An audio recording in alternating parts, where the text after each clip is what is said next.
Hello, and welcome everybody to the survey party for the response to COVID for theater artists and theaters of color. My name is Meena Natarajan, and I am one of the artistic directors and the executive director of Pangea World Theatre in Minneapolis.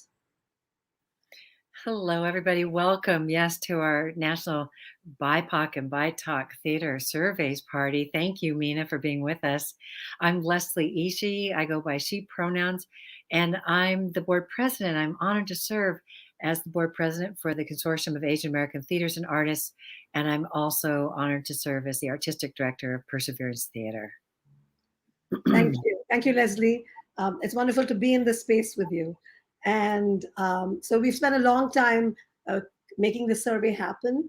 And so you'll hear a little bit about it today. But before we start, I wanted to introduce you to the practice of 2 minutes of silence, which was started in Pangea World Theatre 25 years ago. And what we do is simply get into the space together. It's like crossing the threshold into this space. And we are just going to, I'm going to ring a bell, ring a bowl, and we're just going to have a loose 2 minutes and of silence. We're just going to breathe together to come into this beautiful space together, and then I'll ring the bell again in about a minute or two. So I'm just going to start, and then we're going to jump right in from there.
Thank you so much. This is a practice we developed because we had artists from such different backgrounds and ethnicities coming to work together. And it was just a grounding practice for us to come together in the same circle and just breathe a collective breath together. It's not religious, it's just a space for all of us to do whatever we want to do in that moment. So thank you for participating in that with me. I just wanted to also acknowledge that Pangea World Theatre is located in the traditional homeland of the Dakota people. And also we are really honored and privileged to live and work with Dakota, Anishinaabe, and other First Nations in the Twin Cities of Minnesota, and also do deep and meaningful work with Indigenous folks here. So thank you so much for being here, and over to you, Leslie. Thank you, Meena. Thank you for that 2 minutes. It's always an honor to participate in space together in silence. Thank you. Again, I'm Leslie Ishii, and I am zooming in from the unceded territories of the Occoquan peoples here on Tlingit Ani, where we honor the ancestors, descendants, past, present, and certainly well into the future, their culture, languages, traditions, ways of life. And so it's a real honor and pleasure to have been invited to Tlingit Ani to serve as the artistic director of Perseverance Theater. With that, as you've seen me and I already do, it's our practice, and it may be yours as well, to take a moment to acknowledge the respective lands that we are gathered on and the Native and Indigenous peoples past and present that are the stewards of those lands. We feel that if we're going to engage in conversations around anti-racism, anti-Blackness, xenophobia, and other issues of inequity and injustice, it's important to acknowledge the history of how what we call the United States was created, and to name that the oppression and violence experienced by people today is rooted in that history. So please, I invite you to take a moment, if you have a chat or your, little section in the Facebook, to reflect for yourself, but also share where you're located right now. Please do name the tribes, bands, the peoples who are stewards of the land where you are currently located. So we'll offer a few moments for that to occur.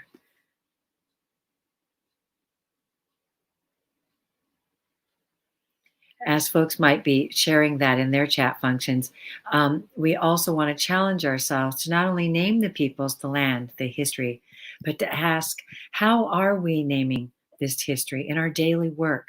How are we developing deep relationships, being in right relations with the Native peoples where we live and work? And how are we shifting practices that push against racist policies and ways of being that we have inherited and continue to perpetuate? That's part of our work, isn't it? Yes. So thank you for those who participated, and welcome to this survey gathering. And we hope that it will be informative and that we will sense your engagement. There's ways that you will be able to share what you're thinking and feeling as well. So welcome, and thank you for being with us. With that, we pass it now to our dear colleagues, Alex Meda and Leilani Chan.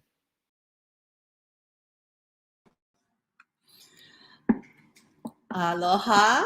My name is Leilani Chan, and I am currently in the land of the Tongva. And Alex, we are on the opposite sides of Los Angeles at the moment. That's right. That's right. I'm here in Boyle Heights, also land of the Tongva and the Keech. Oh, it's so good to be here with you, Leilani. I'm an artistic director of Teatro Luna, Teatro Luna West. Leilani, you want to talk a little bit about you? Yes, I'm a founding artistic director of TeAda Productions. I was born and raised in Hawaii, and so TeAda is kind of our Creole pidgin way of saying theater, but there's no mispronunciation because we made up the word. So you go to the TeAda, that's where TeAda comes from. But many people say TeAda because like teatro, like Teatro Luna, people like to say TeAda instead. I love that it's everybody bring it on the way they like. I love that flavor. Yeah. So Leilani and I are here because we want to hear from you all. So we have 3 little polls that we'd love to engage in with y'all. So if you see the banner down there, it's going to ask you to go to slido.com. So you can do it on the computer you're on. You can grab a phone, get a Padlet, and it's going to prompt you to put in a code. And that code right here is pound or hashtag 603679. You can probably also scan that QR code. All right. I'm doing it too. Yeah. Yeah. So these are some word clouds and some prompts. We just would love to get a little bit of a capture. Since we're not on Zoom, we want to bring your voice into the room, right? That's what's really important to us all here. So I'm going to go ahead and open this first poll. All right, let's see how many of you respond. And the poll is a 1-word check-in. What are you bringing in with you right now? We'd love to hear from you. So we'll give you a moment to open that page. And even if you're viewing this, while we're not, even if you're viewing this after the live stream, we're going to keep the polls open so that we can have everybody who views the video, even after the live stream, will be able to participate in the poll. That's right. Thank you, Leilani. It's so important. This is part of not only today's event, but we are trying to capture some information as we move into phase 2. And I know you're like, phase 2, what's going on? We're going to talk about that a little more. But as we continue these surveys and gathering information from our community, all of this will somehow make it into our assessment. So thank you for participating. I'm seeing some love, some attention, curiosity, excitement, some thinking. Love this. Intensive focus. I'm going to give that another minute before I move us to the next poll. How about you, Leilani? Do you have a word? Oh, go ahead. Oh, I put community in, I think. And I was just going to say that, we know that survey. We've all done so many surveys. So this is our way of like, how do we make it more active, interactive, and feel more like community? Because that has been our intention in doing this surveys. We're not data wonks, but we know that the community needs to know where everybody's at. So the more that we can participate and find different ways to engage and share information, this live poll is fun.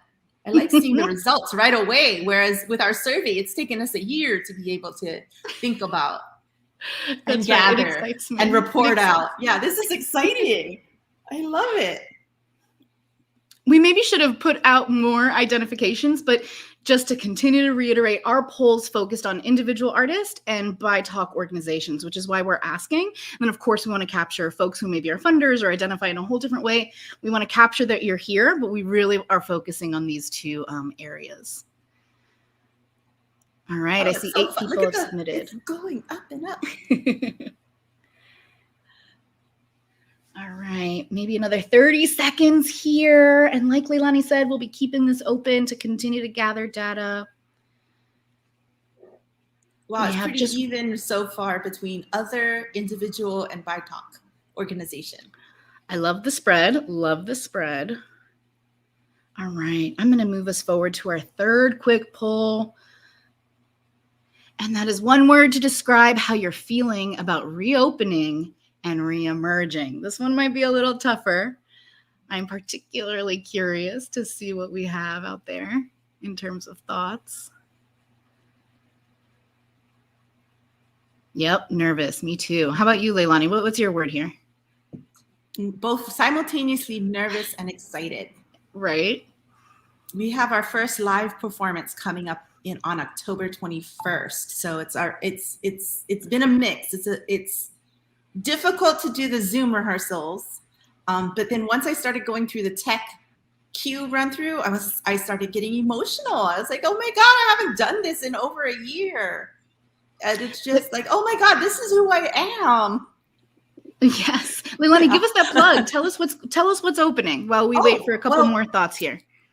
Well, thank you, Alex. Thanks for asking. We've been touring our show, Masters of the Currents, and we were scheduled to tour to USC, Visions and Voices, and then to Utah we were supposed to do that last year, and we're finally coming back, and now we're doing the tours this year. So October 21st will be our first live performance of Masters of the Currents, and also because we're a nomadic theater, so it'll be the first time we're doing the show in Los Angeles.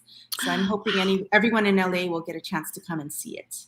I have to put it on my calendar, my friend. I gotta get there. Please do, please do. How about you, Alex? Have you been doing live performances? No, I'm scared. I'm in that scared camp. I'm in that outdoor only life. And yeah, so I'm getting there. I gotta listen. It's some work. It's some work to kind of shake off and get ready. So that's just where I'm at. All right, I'm gonna close this poll for the moment. All right, and Leilani, any final thoughts before we move on to the next part of this? This has been so fun. Let's see. I want to read off some of them. They're anxious, guardedly optimistic. That I'm with you. Hopeful, overwhelmed, outdoors, tired, scared, excited, trepidatious was all one word by someone, and breathing and nervous. Yeah, hesitant. That sounds about right, y'all. Yes. That's right. All right, well, I'm going to go ahead and head off and let us get into these surveys. All right, I'm going to bring on Leslie and Lucy. Yay, hello. Great to be with you all. Aloha. Aloha. So we wanted to talk a little bit about how this survey began a year ago. I believe, Leslie, you wanted to talk a little bit about the Commons history first? Sure. Thank you. Thank you for that. Well, things come about and they take time, right? So back in 2014, 2015, then artistic director Tim Dang at East West Players and I were working around his campaign about see change, meaning not SCA, but SEE. Seeing change. as the demographics are changing, and we know that there's a prediction about BIPOC global majority coming into majority in the US. So with that, we really had a deep dive into sustainability for our BIPOC theaters because we know, and we're starting to be able to language more, especially then about how under-resourced we have been historically. So we set about getting a grant, and we won the National Theater Grant from Doris Duke Charitable Foundation to jump in and explore this this whole notion of how we end our historical challenges of being underfunded or under-resourced. So we started and brought together leaders, and it was also cross-sector folks from healthcare and businesses, with various working with youth in our communities, working with foster youth. We had a number of people cross-sector to come together with leaders from the Black theater community, Latinx theater community, Asian, and Native Indigenous. And it was there that we got to be in sort of our first think tank to talk about our sustainability. And also, I'll just share that that was at that meeting, we said, we will never roll without Native Indigenous. It's such a embedded historical kind of erasure to forget not to include them. So we've always rolled with Native Indigenous, and actually we wanted to make sure we had all BIPOC representation. So then we went to the 2016 Consortium of Asian American Theaters and Artists, our conference and festival, ConFest, and that's when we had the first think tank. Then we started to build some momentum toward the 2018 ConFest that occurred in Chicago at DePaul University's theater department. And we learned that just before that, the Latinx Theater Commons would have their wonderful new work program, Carnival. And but before that, I had in Los Angeles attended their Encuentro, where they brought together many artists, and they welcomed Kata, several of us, to be representatives there to witness their work. And from there, we built momentum into Carnival, a kind of a planning meeting. And a month later, we met at Kata ConFest, all at Chicago. They were in DePaul, at DePaul University as well. And we built some momentum, and we were able to bring funders around the table, actually, with leaders that now from Black Theater Commons, Latinx Theater Commons, Native Indigenous leaders. And because of the No Aloha Poke resistance, you know, we had that activism going on. We had an incredible delegation from Hawaii, Native Hawaiians. Very important leaders came from Hawaii, connected with local Native Hawaiians there in Chicago and the Potawatomi Nation as well. And it became a really important gathering for considering our sustainability once again. So then we went into COVID within a year from there.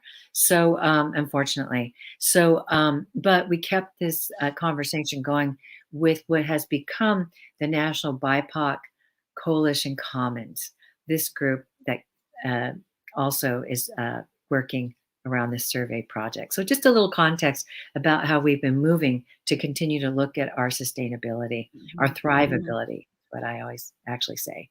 Yeah. So let me pass the baton then back to you, Leilani, just with that little bit of background and going forward then. And that's really helpful, Leslie, because you and our various coalitions have been laying this intersectional groundwork for many, many years. That's why we've been able to launch this survey, not to just focus on the Asian American and Pacific Islander networks, but also that it's been an intersectional,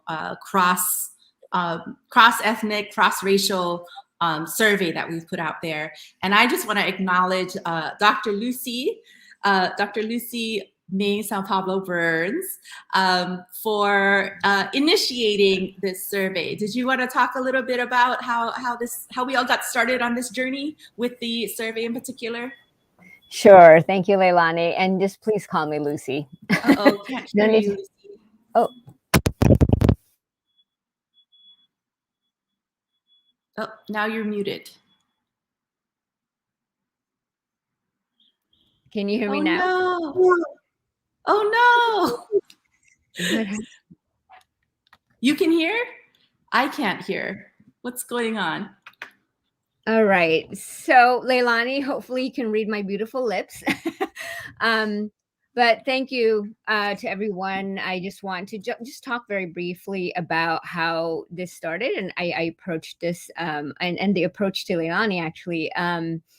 So again, hello everybody. I'm happy to be here. I'm really honored to be part of this gathering and conversation as I join you from the traditional and ancestral unceded territory of the Gabrielino and Tonga people. So Leilani, Alex and I are neighbors from afar. And it's also where I work and live. So more specifically, I'm actually dialing in from a neighborhood founded on one of the first expropriated indigenous lands in Califas.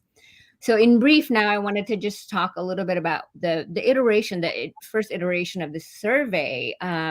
It was actually designed to document in real time the impact of COVID-19 closures on Asian American Pacific Islander artists and their responses to the closure. It's really, I would say it started off really quite modestly, because it was also designed and conceived to train undergraduate students who were taking my Asian American theater class at UCLA and introduce them really to Asian American Pacific Islander theater practitioners. So I reached out to Leilani, who is a very longtime friend and collaborator, to run this idea by her and then to see if it's something that might be of interest or useful. And so though my previous scholarly work and organizing work, I've not really utilized the method of surveying to gather stories and information. I also had a sense that given the limitations we were faced with in the early stages of the pandemic, I wanted to access various methods in which this unprecedented moment in our lives, our responses to it as theater artists, can be recorded and represented. I had imagined that the information we would gather, the data, if you will, would be a springboard to open up how we would narrate moments of our pandemic lives to ourselves and to each other. So this project is really less about the datafication of our experiences, but rather the appropriation of multiple methods of storytelling. Just, if I wanted to really, I was sort of like Leilani said, a data wonk. I would be collaborating with very different people, I believe, and someone else who did that work. So, but in other words, I just want to end with the survey was never meant to be the answer. It was always intended to open up conversations on erasures, underrepresentations, resources, and theater practices. So I'm just really honored to be a part of this amazing, amazing group. Many of you, or a number of you, I've knew from a different life than before, and it's wonderful to sort of circle back to be with you to this past, I don't know, year, 9 months or so.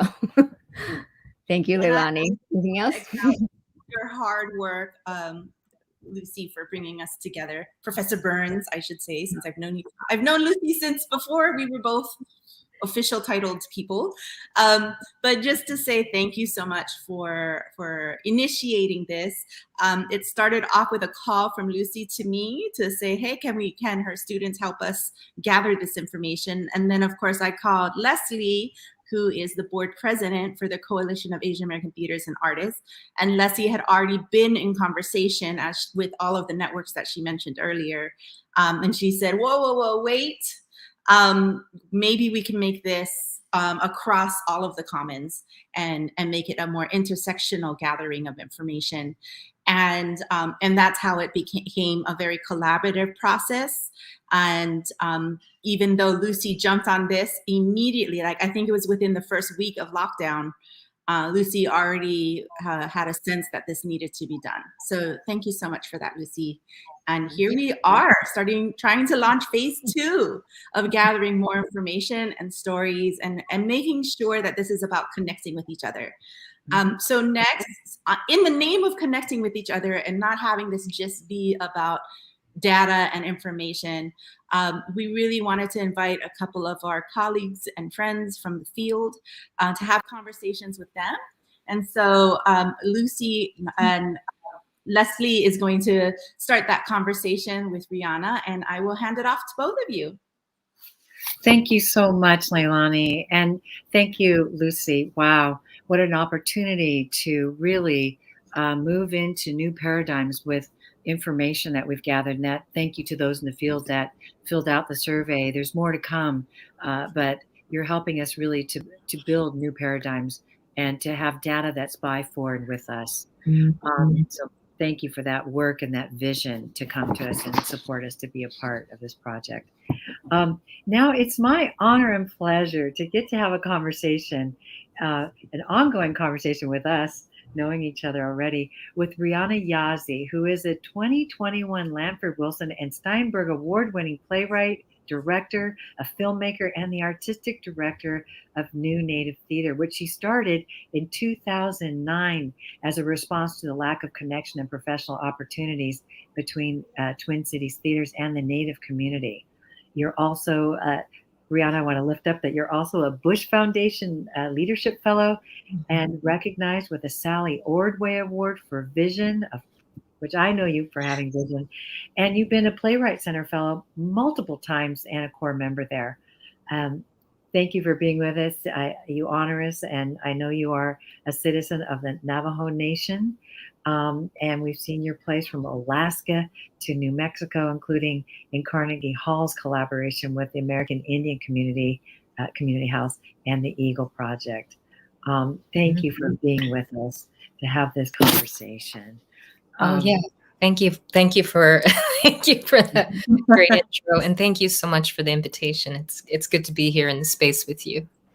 Yes, thank you. Well, I know you and I had a chance to kind of get a conversation going, and I always love my time with you. So to be able to share some of that with our folks tuning in here, I just wanted to lift up, this survey, and we don't want to be just data driven like Leilani was saying and Lucy, but instead we also believe how important the relational is.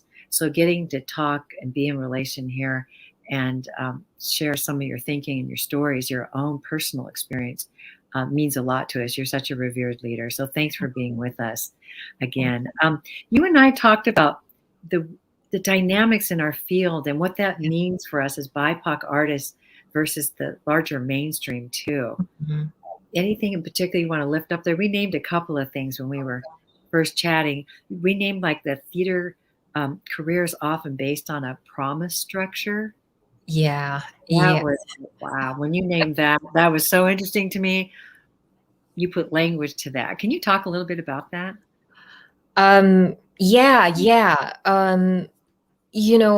With a big piece of why New Native Theater, why I started this theater company, is because there is this underlying sense of first feeling like you are invited to a space and that you feel safe in a space.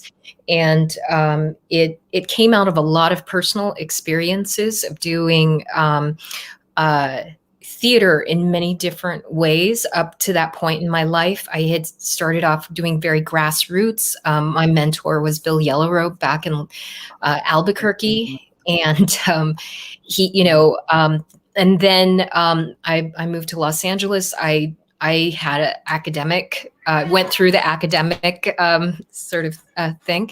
And then I worked with regional theaters, and I worked with ethnic specific theaters. And sorry, my cat always makes herself known in every single session I do. I love it. She's a being with lots of desires, and she's making them known. So one of the things that I think is really important is creating this sense of safety and follow through.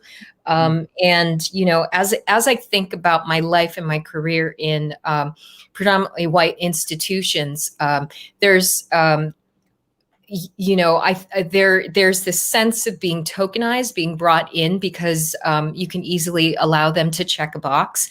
But the thing that ends up happening to the individual artist is when you don't realize, or maybe you even know that you're being tokenized, or you're checking the box, or you don't know that, there's this thing that is being promised to you, and your life gets put off based on this sort of promise structure, which is my analysis of working in theater in this field. And it keeps people from creating long-term plans and meaningful personal lives for themselves.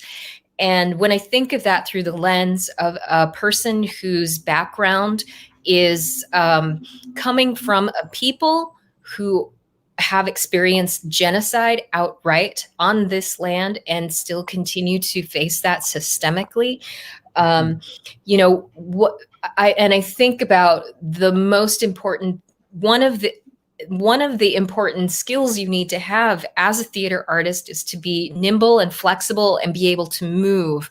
And this promise of a career or an award or a production that will start your career always keeps you from being able to create solidity in your personal life. And when you're a person who comes from a history of genocide, you can see that has a profound domino effect on the fact that, like, wait a minute, why this is a career that is detrimental to a family structure and to individuals creating and having families and laying down you know, just the clarity of where their personal lives can go based on finances, based on what's going to happen with your career. And predominantly white institutions in this field in general, the American theater, it capitalizes on us, on our promises, on the promises of doing these things. And we're sort of always living 9 months in the future of the not happening future. Like, okay, I'll have a workshop. You know, I'm getting ready for that. And then after that, maybe there's a production. Oh, well, maybe not this year. So I'm told that maybe next year it's going to happen. And then, you know, and I think it's been called in many different little ways. We call it other names, like, for instance, like being in sort of the rotation of workshop hell, you know, plays that never get produced. Those aren't just sort of like systemic things that, like, predominantly white institutions are not producing BIPOC work. It's predominantly white institutions are keeping BIPOC artists from having livelihoods and from being able to create roots, financial stability, and to create families. And so how incredibly detrimental that is when you think of Native people trying to do that. So this promise structure is so incredibly terrible. When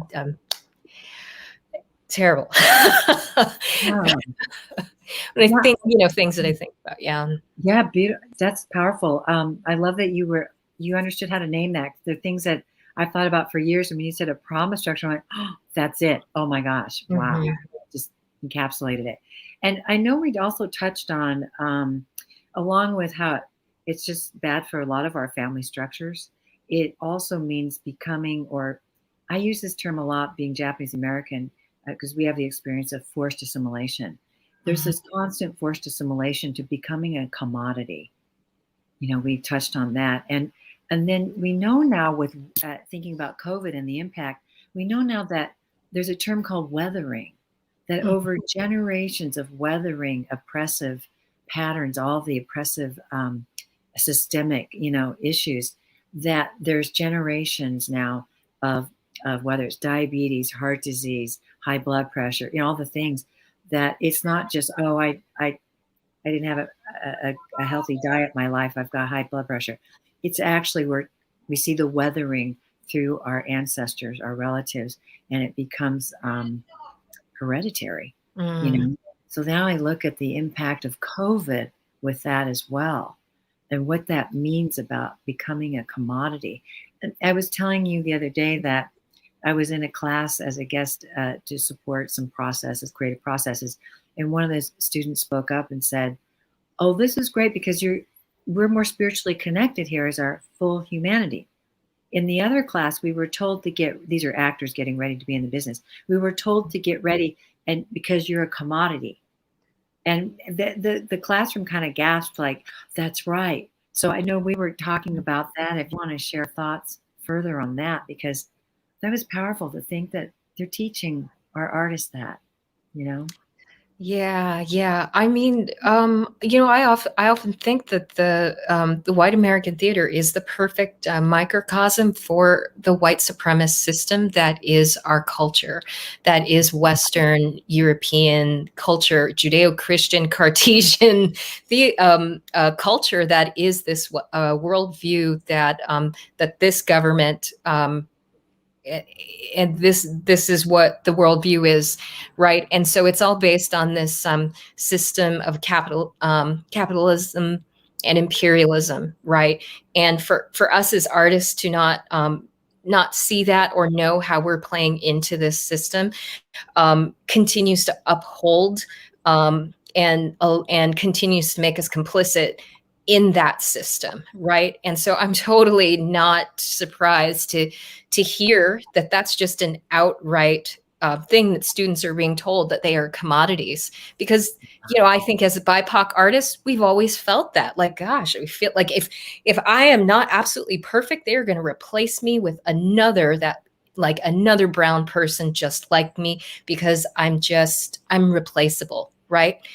And I think when it comes to Native people, that we still get treated like that, despite the fact that we are less than 5% of the world population, and we're 1.7% of the U.S. population, right? And so when a predominantly white institution works with Native people and they commoditize them, if this Native artist isn't quite doing what they think they thought that they were going to do, we'll replace them, bring them in with another Native artist. I mean, the thing is that that's, I mean, that's got to be one of the most detrimental activities in the American theater when it comes to working with Indigenous people, to say that we are replaceable. And like, literally, we are not. Like, and I think that it is not an over-exaggeration to take a look at the effect of how genocide plays into everything when you're working with Native people. And so at my theater company, that is something that is always something that I have talked about. Like, people, Native people, we are not replaceable. We are not commoditizable. And so really it is like working with and valuing a person individually. But it's impossible to be valued and as for your inherent being when you are looked at as a commodity in a larger system. And then you get these larger dynamics that play into theaters of color, right, who are doing this work that is seeding the ecosystem that then predominantly white institutions take. And then you have BIPOC individual artists caught somewhere in between, because it's like, I can't really have a big career if I stay in a BIPOC setting. But if you go to these predominantly white institutions, you experience all of these aggressions and microaggressions. And then at the same time, the whole system is set up that a BIPOC theater can't grow and thrive because we're not allowed to, and the funding structure doesn't even, it won't let us continue to grow. It just gives us enough funding to survive, whereas these predominantly white institutions, are too big to fail, right? And it's something that this research that has been done that really beautifully lays out and talks about. And I just think that it's when we're understanding and trying to dismantle this unfair system, we really have to look at, are we valuing commoditization of ourselves and what is value, what is success? It's a major thing to reassess and to realign and reorganize what your values are, right? Mm-hmm. Yes. I want to invite those who are tuning in, if you have any questions for us, we'll take a few minutes for questions. Please do write them in the chat. And as we pause for a moment while folks might be doing that, Rhiana, I want to go back. You mentioned when you started looking at the one sheet of the survey, and I know you were looking at some of the other data too, the report. What struck you? You had a few things, maybe new things have come up since, but anything in particular that struck you? Well, yeah. One of the things that I thought was I was so like, wow, you writing this into this report is recognizing that this is an industry built on inequality. And I'm just going to read here, relying on ingenuity, passion, commitment, and labor of BIPOC people. And that subsidizes a system that denies them access to resources. You know, how much work and passion and ingenuity happens in BIPOC spaces in order to keep these organizations running. I mean, if you were going to put a financial number to that, I mean, I know that at my theater company, there have been years where a good 10 months out of the year, I'm working like 14-hour days, just to keep the organization alive, right? And on very minimal funding. And then at the same time, you have to keep that that one-on-one relationship and passion in your constituency that to do this work that has historically left them out and intentionally leaves them out, right? Mm-hmm. Not sure you can hear the cat. I feel your cat is like, preach. Yeah, Mom. she is. She's like, I know, I've seen her. She's ignoring me when she's working like this. Yeah. Beautiful. Well, I know we may not have questions because you've given us such powerful food for thought. I think folks are ruminating on what you've shared. Thank you. I want to spend just as we come to a close a little bit here. Can you share? I hope I'm not putting you on the spot, but go ahead. I think you're preparing to do some writing. Yeah. Would you like to close us off with sharing about that? Yeah, thank you for mentioning that. I'm actually looking for a publisher because I am putting together, I'm writing a book about running a Native theater company, and many of these observations and analysis that I've had with as a playwright working in regional theater, as an artistic director working with Native community, and as an individual artist, and just sort of seeing the way that this worldviews clash, Indigenous worldviews clash with Western worldviews, and then how that works into this system of white supremacy that the American theater is built on. And again, built on this sort of like imperialistic, capitalistic system. And then the ways that like, oh, how does this all work when you're just trying to be in community and make something? And then we see the effects of how historical trauma and current day statistics and deficits and high stress environments are yet another layer and barrier to us as people trying to thrive, because it's not just BIPOC theaters that are being underfunded, but it's BIPOC communities at large, right? And it's all things that come out in this sort of microcosm of making theater. So I am writing a book about that, and I am looking for a publisher. Right. I can't wait to read that book, and we need it so that we keep going. Yes. For you to share that wisdom and lived experience. Oh my gosh. Wow. It's powerful and important. So as we close our time, I just have one last question. And that is, as we're in this project, the survey project, and bringing together that data with our lived experience in the field, do you have any thoughts, any course corrections, additions, ways we should expand our thinking, or any thoughts about the survey itself as we go forward? Any advice? Well, I mean, I just think that this survey is such important. It's such an important document. The research that's happened. I will echo what I know a lot of folks on this in this session today are going to talk about, which is like personal stories, a collection of that, and being able to match that with the data, because I think that makes things even stronger. And I just think that this just opens the door to a larger platform for making the case that BIPOC people and organizations shouldn't have to be forced into a survival only mode, but we should be allowed to thrive, and that we are the experts of our own lived experiences, and we are the experts that predominantly white institutions turn to and write us in their grants, in which, you know, they get many more, you know, the ratio of the money that they get is much larger than the fact that the people they're writing into their grants are actually running their own BIPOC organizations or are artists in their own right. So I just think it's a wonderful opportunity for expansion. Beautiful. I did see that we might have a question.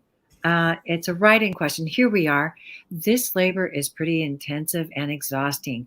Do you expect any changes or evolution in the near future? What do you hope for? Good question. Thank you, Lizanne. Yeah, well, I think one thing is for certain. I do feel like as BIPOC individuals and organizations, I feel like we've been emboldened to ask for what we need. And I think that not asking for what we need, or the one squeaky wheel asking, or, you know, I think it's a larger movement now that can't be ignored. I know that we received COVID funding, and as a leader of an organization, I'm concerned that we won't be able to maintain that level of funding, and that we may have to, you know, I don't want to lay people off because, you know, it was the flavor of the month for funders, right? But I feel like because of what this time period has done for me, it's emboldened me to be specific about what my needs are and what to ask for. And I think, and I'm not just asking for that in, you know, in an echo chamber. I'm asking for that along with, I think, a lot of other community that are demanding change. Oh, so I am hopeful. Me too. Thank you, Rhiana. Wow, that's a beautiful note to end on, being hopeful, change. And we hope that our survey project will support all of you, all of us, to do that, change these paradigms, yes, and end being historically underfunded and under-resourced, but to thrive. So thank you for taking the time to be with us. Oh my goodness. Thank you so much for asking. Thank you. Absolutely. And now it's my honor to pass the baton to our dear colleagues, Leilani Chan, who will introduce our next guest, Linda Parris-Bailey. Thank you. Welcome, Linda. Thank you so much for that, Leslie and Rhiana. That was really revving me up. Getting us started. So I would have the great pleasure of introducing Linda Parris-Bailey, and I am going to try Linda Parris-Bailey's methodology of the 4 Ps. And with your permission, Linda, I will give it a try as a way to be more interactive in introducing you. So I will start with the first P, people. Who are your people? What is your cultural or familial, racial, gender background that informs who you are and grounds your thinking? Okay. So my people are Southern and Northern and Caribbean. My people are storytellers and story lovers, truth tellers. My people are people who work for people and who use their artistic expression to move justice forward. My people are those people who have been silenced. My people are family, and friends and long time partners in this work. These are my people. These are my people. And so that's the first one. That's the first one. And then the second one is place. Where is your home place? What kind of community do you live in? And what is the environment that shapes your thinking? So my place physically is Knoxville, Tennessee.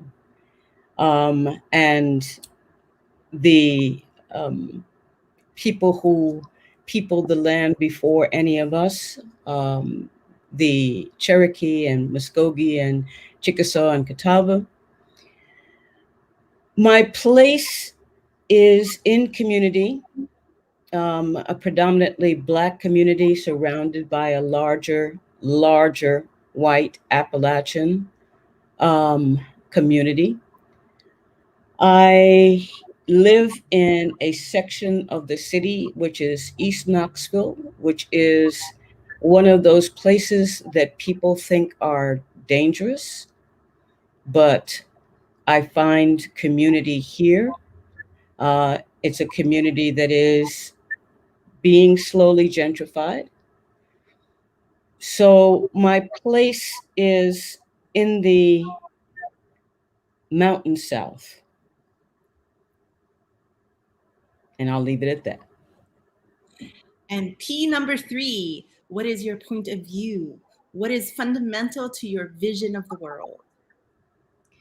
Well, I have this theory about spirals, and that we all live in a universe that spirals. And what I mean by that is that we live our lives and we pass through the same point on a number of occasions, but hopefully we're passing through as the spiral winds out.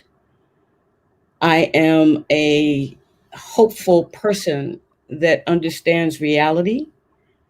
I am a long-termer. I don't think that anything happens in the short term. I believe that all oppressed people need to align themselves to move us all forward. And I'll leave it at that. Wow. I mean, I'm resisting commenting because we could go on the spiral. Oh, we're dialoguing now, Leilani. We're dialoguing now. This is right away. Okay. Well, then to me, that reflects exactly where we are right now, and kind of some of the questions that I've prepared for us to lead into. In that, on the one hand, this time period we're in right now is so,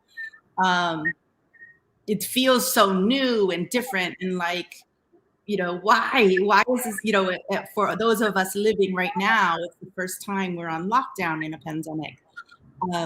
But I think back to, we had a conversation last year about the play I got to direct, Red Summer in Knoxville. And Renee from the Beck Cultural Center reminded us that the unrest of the Red Summer in 1919 was right after the Spanish flu and that pandemic, and how that unrest is related to the pandemic, is related to military involvement in war and globalization, and how, in fact, like what you're talking about, that spiral, we actually have been here before, perhaps generations before, but we're here again, right, in the generations that follow. Well, one of the things that my story and the things I'll share today are rooted in the expression of the Black community when they were asked about the Depression, from 29 to 39, 10 years of depression. And the phrase that comes to me is, when asked about that, they said, "What depression?" And, the conditions that did not change. And I think that is also where we are. On the one hand, we are dealing with the same things that we were dealing with pre-pandemic, and we are suffering disproportionately during this pandemic. So you have these layers of suffering that are one on top of the other. And I'll go into a little bit more of my thinking about that. But that's my whole presentation is rooted in what depression. I'm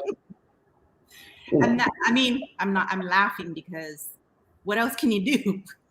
Well, and I'm not being flip. This is it's a horrific place to be. But I think what I'm saying is, and I was this morning thinking about affirmations and what we needed to say to one another, because we are survivors. We are resilient, but we should not be so resilient that we accept the conditions that we're in.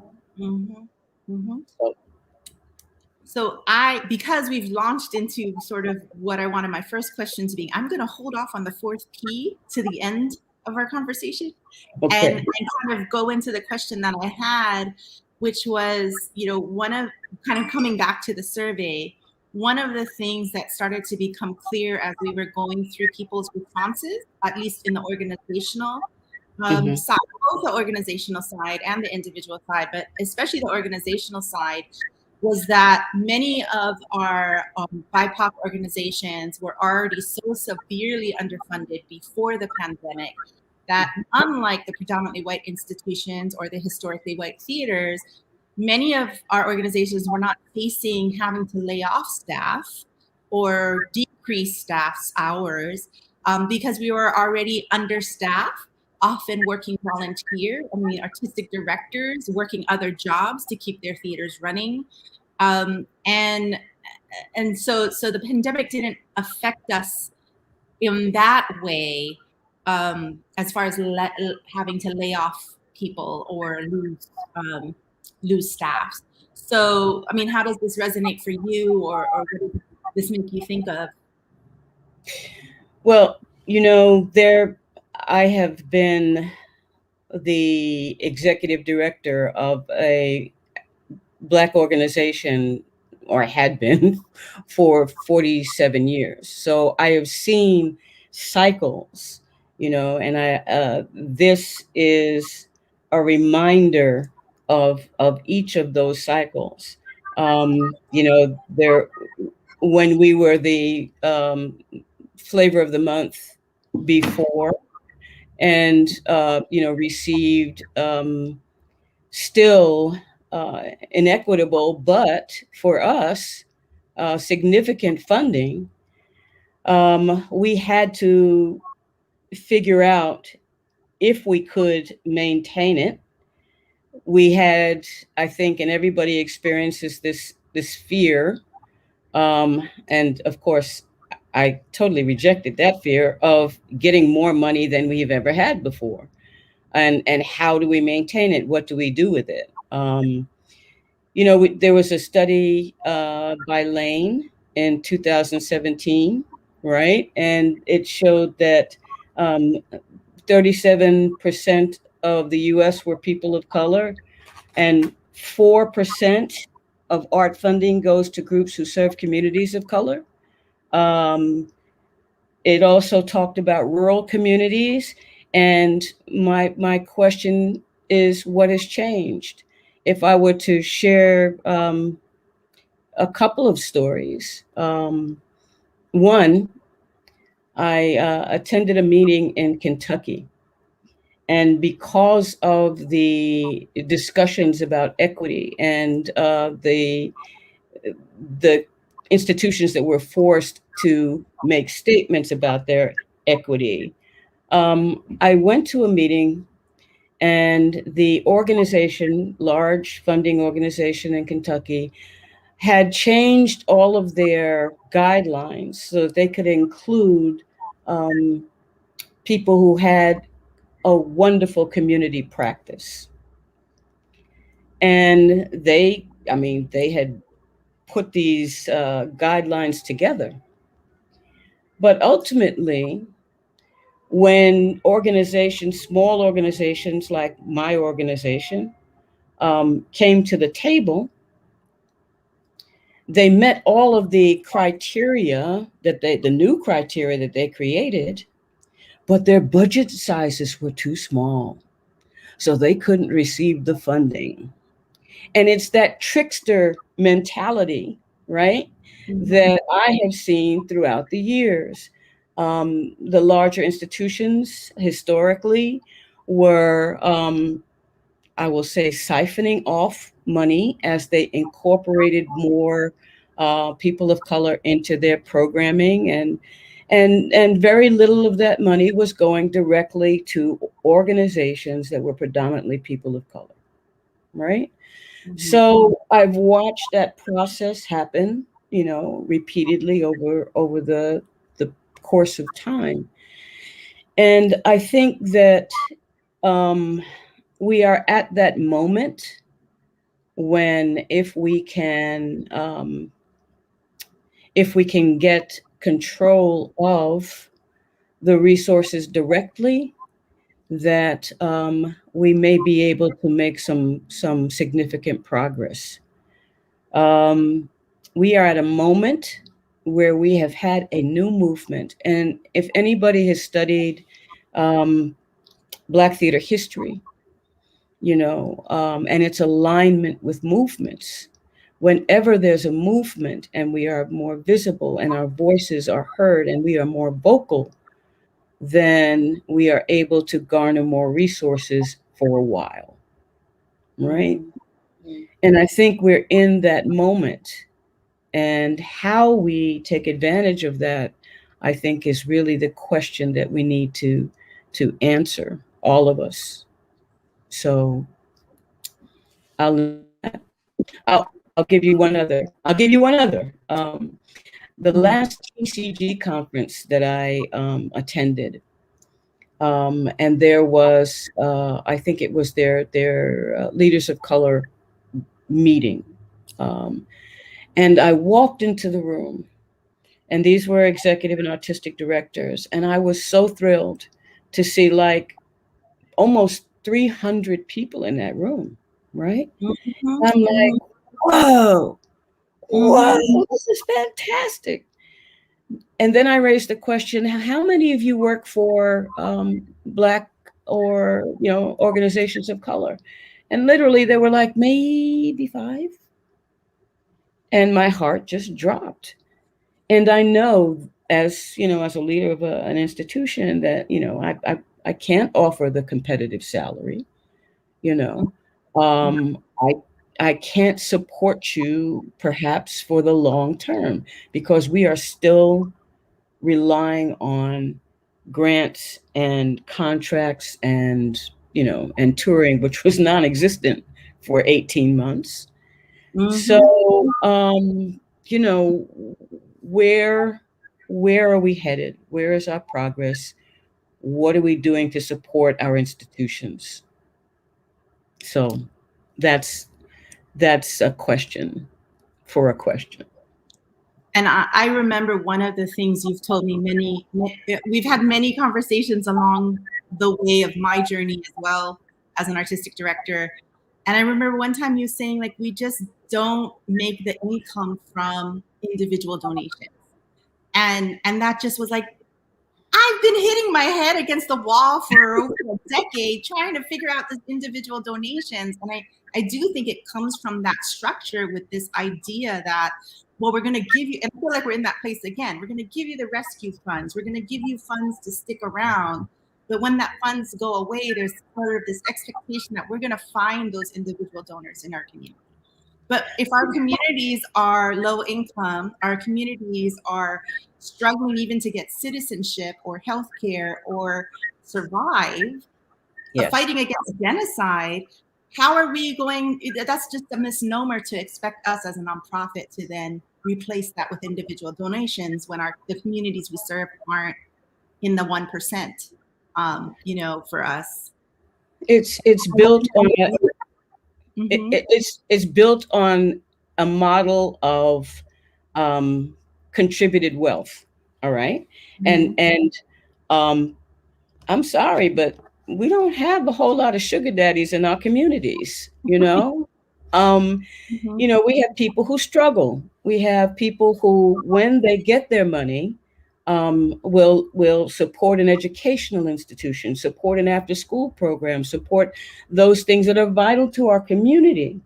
Mm-hmm. Or they will get on boards. This is something that was shared with me, and I'll tell another story. But or they'll get on boards. Those people we're talking about the mid-level, right? People who own construction companies and these kinds of things, and what they're looking for is relationships with other people with money.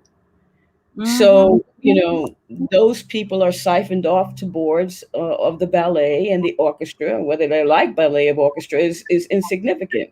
They are making those relationships, right? Right. So your organization has been,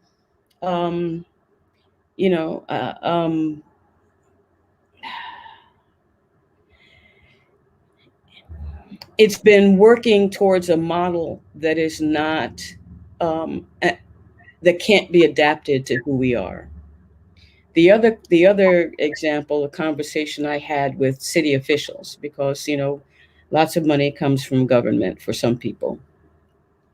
And I was talking to the mayor, the then mayor, and I was trying to get a project funded. And the then mayor said to me in this one-on-one private conversation, how do you expect people who you are critical of to support what you do?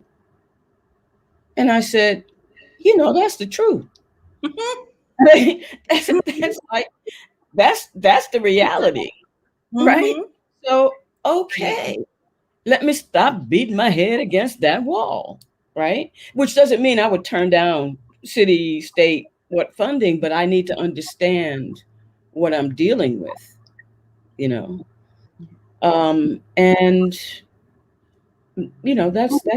that's where we have been historically.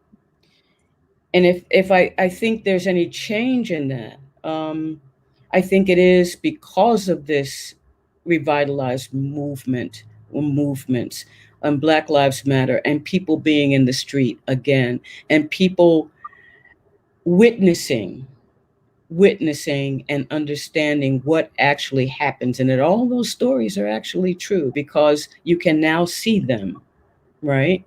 You can now see them on your phone.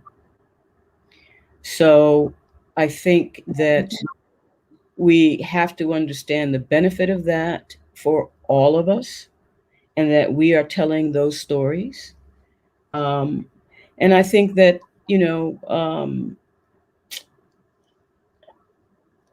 we have come some way in that spiral,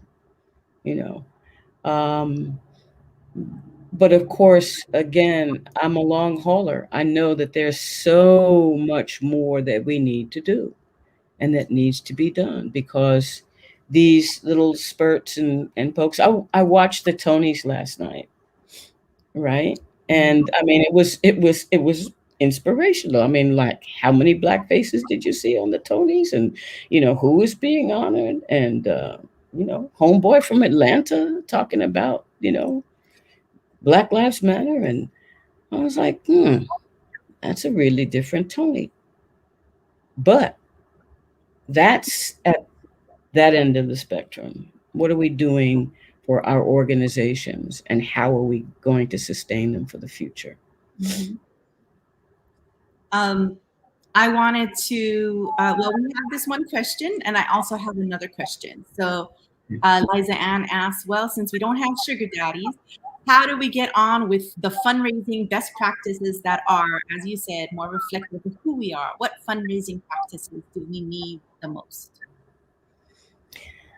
I have asked this question over and over and over again. And, I think there are some answers in the virtual world. I think we are seeing resources from the virtual world that we have not been able to utilize to our own benefit before. And I think we're going to have to look into what the practices are that are revenue producing, that bring money to us in this time of the field. And I know that people have been looking at everything from the smallest, which is like the GoFundMe campaigns and whatnot, to investments and Monica Bitcoin and, you know, all kinds of new investments. I think we have to continue to rely on service, and we have to make some decisions about whether or not we want to codify and monetize our practices. You know, and I think that's a decision because it hasn't served us well in the past.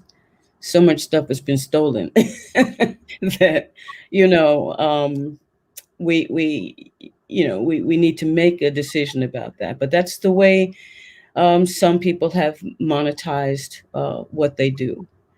The old, you know, especially at this time of pandemic and post-pandemic, the old models are not serviceable, not, you know, the touring model, which really only kept you probably even board, if that, right?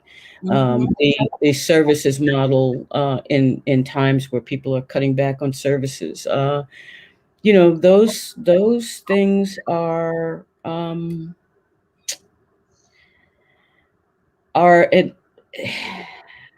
not possible, at least in the near future. And I keep looking at that 10-year model. And, you know, frankly, I'm a senior, so I don't know if I'm going to be here for 10 years. So I am definitely looking for things that are immediate, things that can help us now, things that can take advantage of the attention that we're receiving now. So we have, I could sit here and talk and listen and talk to you forever, Linda, as you know. I need some porch time, Linda. We need some porch time. I need to talk to you too. But I do want to ask you I want to bring us back to the final P, practice. And just to say that you, just before the pandemic, you stepped down and happily retired from your administrative position at Carpetbag Theater to focus on your own individual practice. And I would love to have you give us a quick update on how that's going, what you're doing, and what's happening next for you creatively now that you have this freedom, one thinks. How's it going? Well, as Nayo used to say, it's going. I would say that my first project after leaving Carpetbag, I retired and immediately founded Parris-Bailey Arts. So I'm not retired. I'm just the project that I'm working on now is Yankee Bajan. And Yankee Bajan is the story of a family who gets really fed up with all of the things happening currently in the US. And they decide to leave and become expatriates. And they go to my family's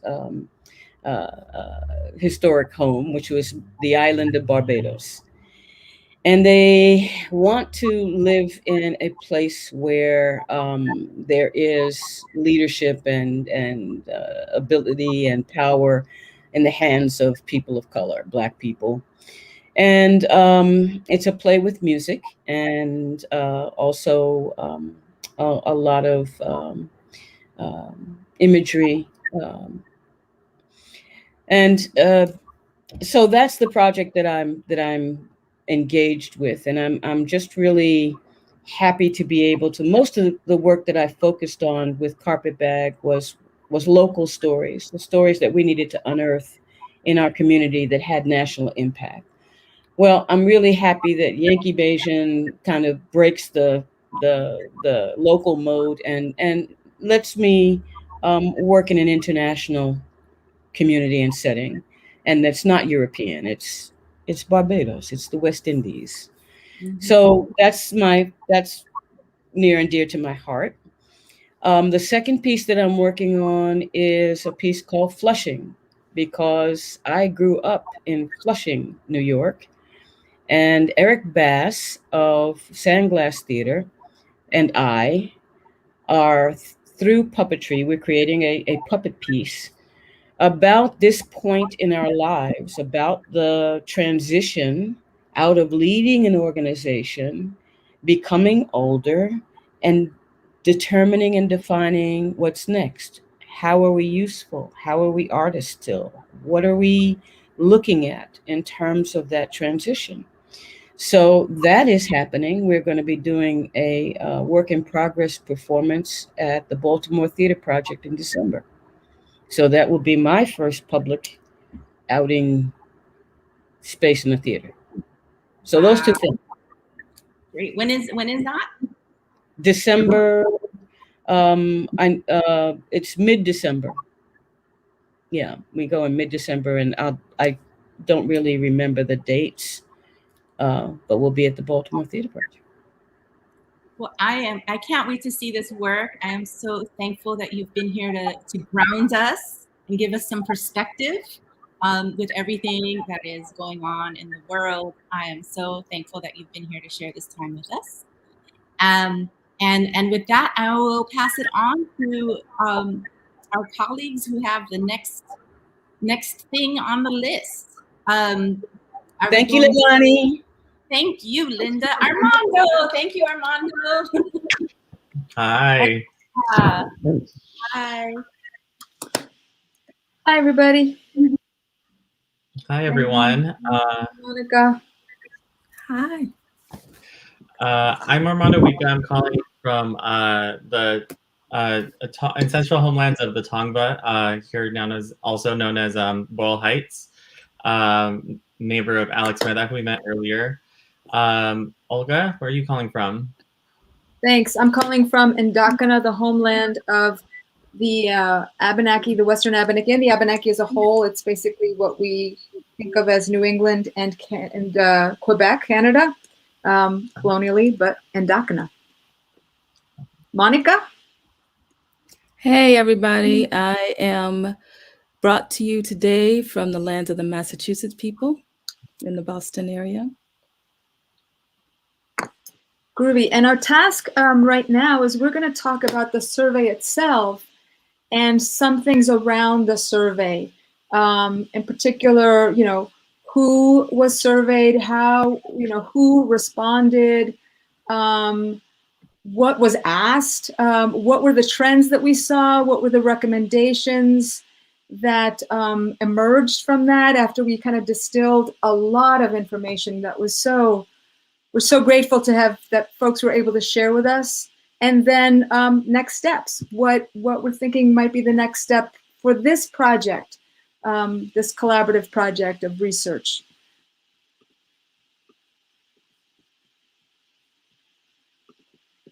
So I can start, but then let's share it. Yeah, I'll just start real quick because just to keep it moving. So we sent the survey out. There were two surveys that was sent out. One was sent out to individual practitioners and another to organizations. We got a lot more response from individuals and predominantly actors and then directors and writers and then other folks who are theater makers. But we feel that probably what we heard anecdotally was that it was a lot of work for an organization to report on itself because that required getting into like a lot of the planning and the records and the budgets and all of that kind of stuff. So we received responses from a total of 31 organizations that identified as BIPOC organizations and 220 individuals, and predominantly located in California and the New York area.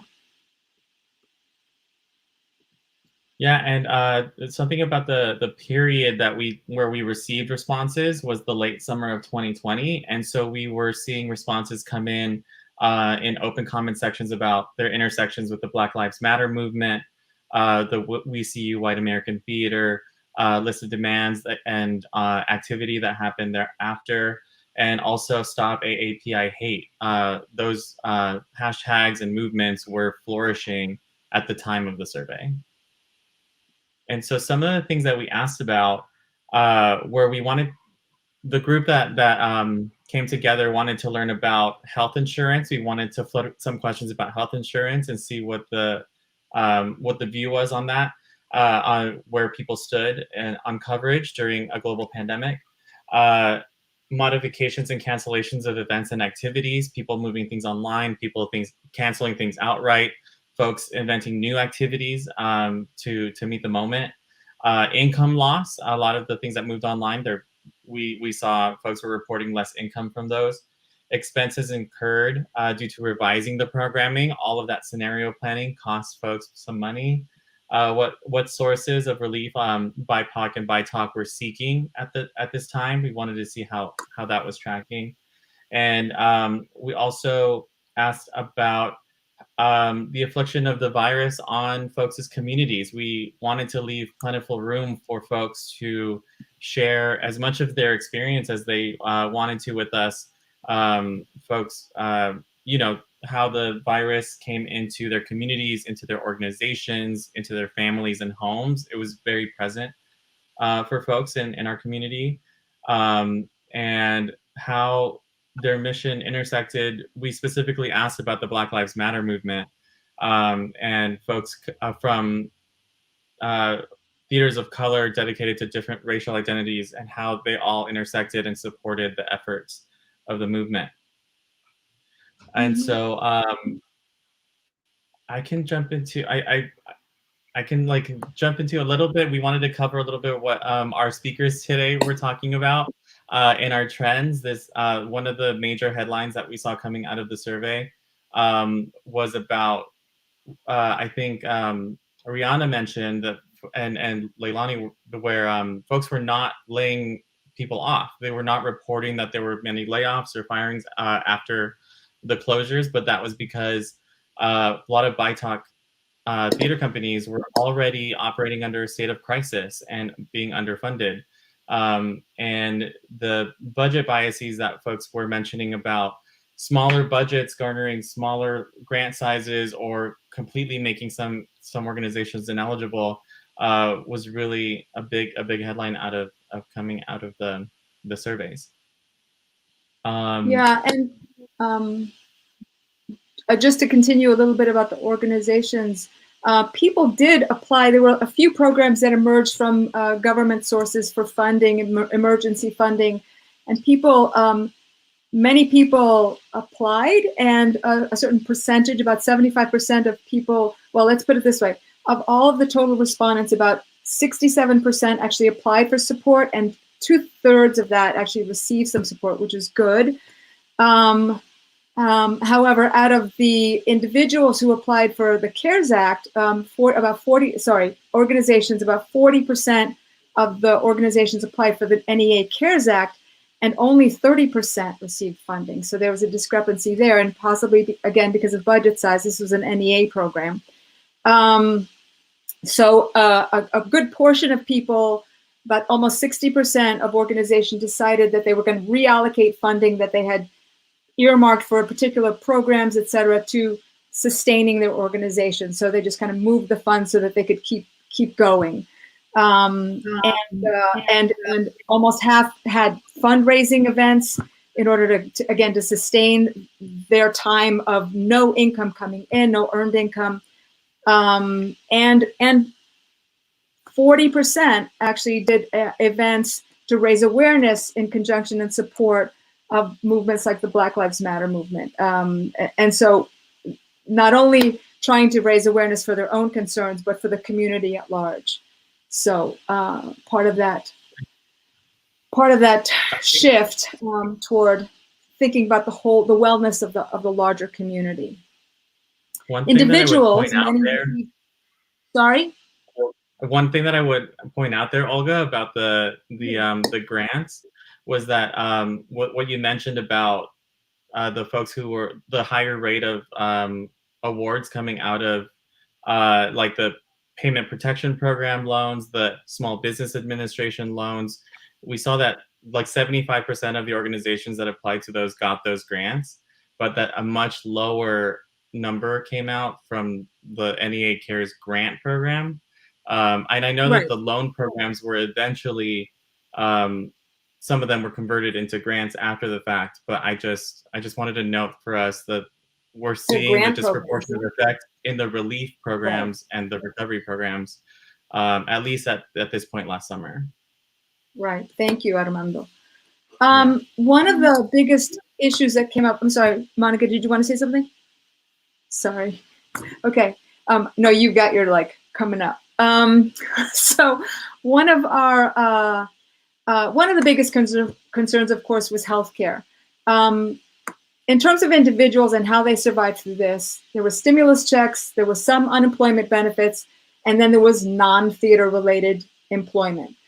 So people were not going to find income through any theater making. And similarly, we found a similar correlation with healthcare. Many people did thankfully have some kind of healthcare, but it was not through the theater. 80% or so of the BIPOC, the individuals, responded that they had healthcare, but not because of their theater.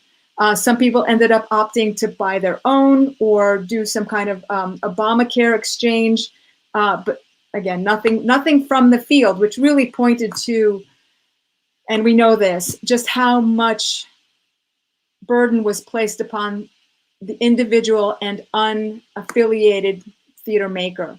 And in cases where theater makers were employed by BITOCs, by Black, Indigenous theaters of color, many of those ties had to be released because there was simply no funding to support ancillary beyond the smaller, and most of these companies that responded were within $100,000 to $500,000 budgets. That's the majority that responded. So, yeah.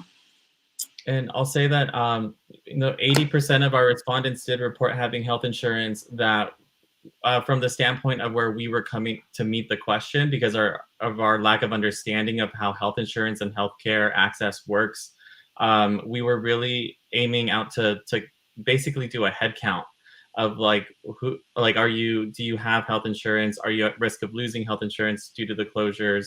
Are you gaining health insurance recently? And kind of tracking that, access to health insurance. But in our open comment section is really where we started to hear folks mention about the quality of the healthcare insurance, right? Is it high deductible, high premiums? How realistically are you able, or is it, a state program?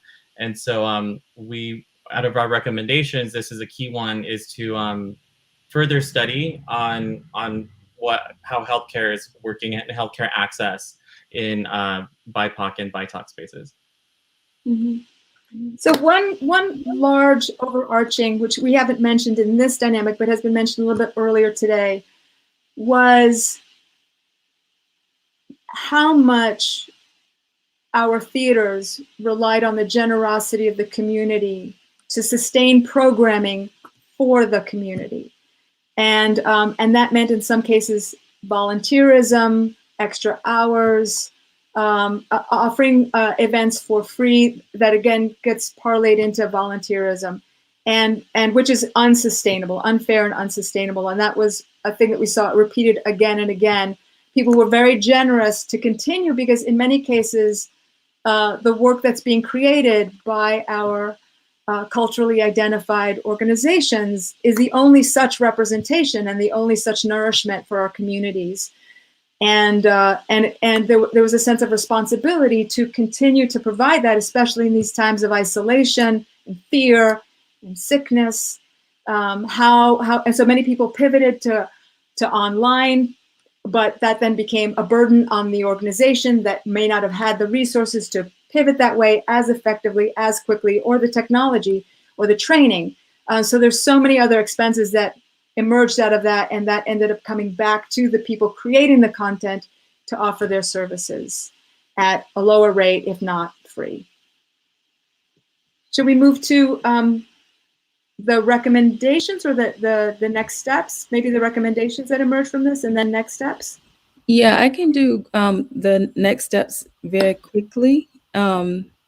Essentially, based on all the information that was found, we found there's further study needed of BITOC and BIPOC theaters. The focus on the next phase of COVID-19 pandemic and reopening. So we want to track what's happening in real time in order to be able to study the trends that emerge from that. We also want to be able to identify preparation strategies, adjustments, and industry-wide efforts toward equity. And so, and I think a lot of this will happen simultaneously. And so the goal is to envision our envisioning of theater anew. It has to emerge from the lessons of this global racial reckoning, which again, for many of us, it wasn't a reckoning at all. It was just Tuesday. And the devastation of the theater industry. Again, it's something many of us have been experiencing as an ongoing process. So for next steps, we'll continue with the survey parties to gauge whether the survey data has resonance. So really hearing from those of you who are here with us today and those whom you share the surveys with. We'd love to be in touch to find out how the information is resonating for the communities. We'll also be sending a preliminary report to 3 groups of constituents, which include the survey respondents, interested folks, and funders. And we hope to produce a more robust report fueled by the narratives shared at these survey parties. And so ultimately, we hope to find a way to capture those stories and that information in a way that is translatable into action. And so please know that the information that we're gathering it's not just for a study. It's not just to have a record of it, that we do hope that we will be in some form be able to make it actionable. Mm-hmm. Thank you, Monica. Just really quickly, because we're at time, but the preliminary report, even in its preliminary state, we were able to offer 6 recommendations, particularly geared to funders. And 3 of them have to do with organizations and 3 of them have to do with individuals. So quickly, the 3 about organizations, again, to funders, is that diverse and culturally informed funding streams be established to support the unique infrastructures of BIPOC. That the current metrics by which money is distributed has to be reviewed.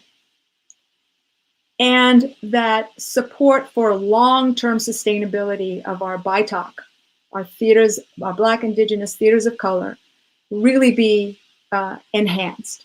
And then for the individuals, a much deeper examination of healthcare support for individual artists, BIPOC artists, subsidized fee-free skills training in online technologies because now we're seeing how the field is shifting. How do we strengthen our ability to make that work?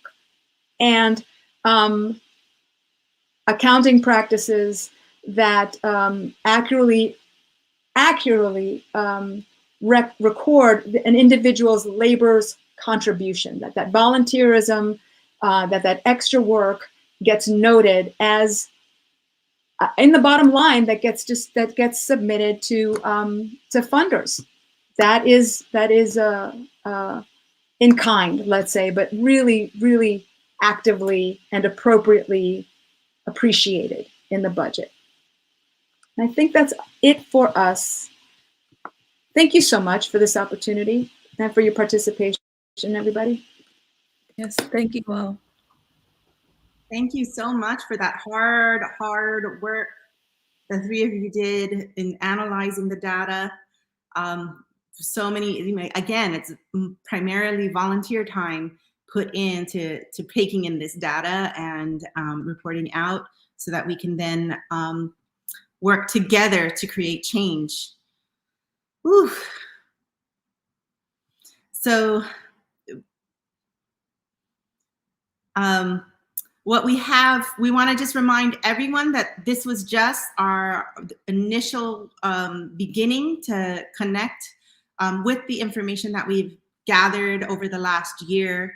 Knowing that we want to move into the next phase of information gathering, everybody is now on perhaps at a different place of understanding where they're at with the pandemic and wanting to have conversations about reopening, reemerging, what is happening next for you. as individuals and organizations. So there's going to be 2 more survey parties, one for individuals first, individual artists, and then the following one will be for the organizations. Leslie, are you, can I hear you? I couldn't hear you. Is it me or is it you? I can't hear.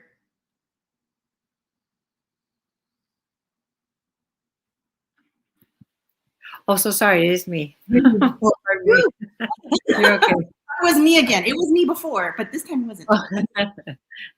Thank you, Leslie. Yes, thank you, Lenny. I was saying what powerful findings, and thank you all for participating. It's helping us to really move towards new structures and ways of building towards our sustainability, our thrivability, as I say.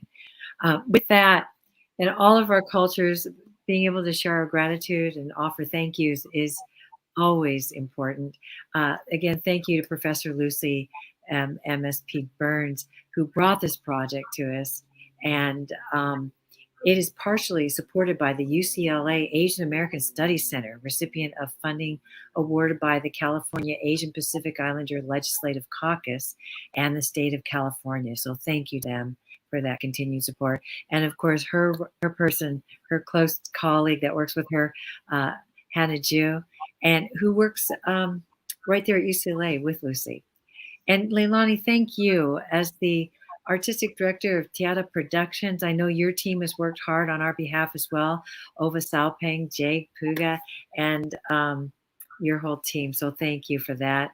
We also want to thank, she's behind the scenes, Alex Meda, who's helping this whole thing to roll so beautifully. It looks great. We all had a program that's just elegant put together. Thank you to Alex and Teatro Luna West for your support. And of course, our guests, Linda Parris-Bailey, the CEO President of Parris-Bailey Arts, Inc. I guess she's retired, but maybe, like she said, partially retired, but we keep her busy and engaged. So we look forward to more, Linda. Thanks so much for making time to be with us. And also, thank you so much to Rhiana Yazzie, the Artistic Director at New Native Theater. Your insights also so powerful and important. And we appreciate the time you took out of your busy schedule and working with communities to be with us. We also know that you're a member of the Twin Cities Theater of Color Coalition. We want to lift them up because we have relationships with those folks that are part of our Coalition Commons, and we appreciate their unwavering support, as we do also the Black Theater Commons, the Craft Institute, the Latinx Theater Commons, the Native Indigenous artists that work with us, all the individual BIPOC artists as well. And thank you to our dear home or host organization, the Consortium of Asian American Theaters Artists, and this National BIPOC Coalition Commons. Without this survey team of folks who belong to that commons, this project wouldn't be possible. I know there were a few not on camera today, so thank you. We'll add them in. Thank you to KT Shorb. Mina Natarajan was here for a moment, and Patricia Garza. Thank you for being a support to this project, and we look forward to continue to work with you. And to all of you viewing and tuning in, and we say this for ourselves too, please connect in with community, with your family and friends the best you can during this pandemic.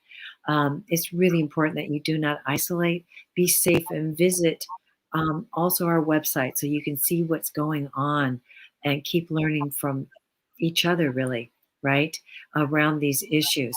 So please do visit www.bipoctheatersurveys.com so that you can RSVP for those gatherings that Leilani was just sharing about, but also so you can keep up and utilize that information as you need to.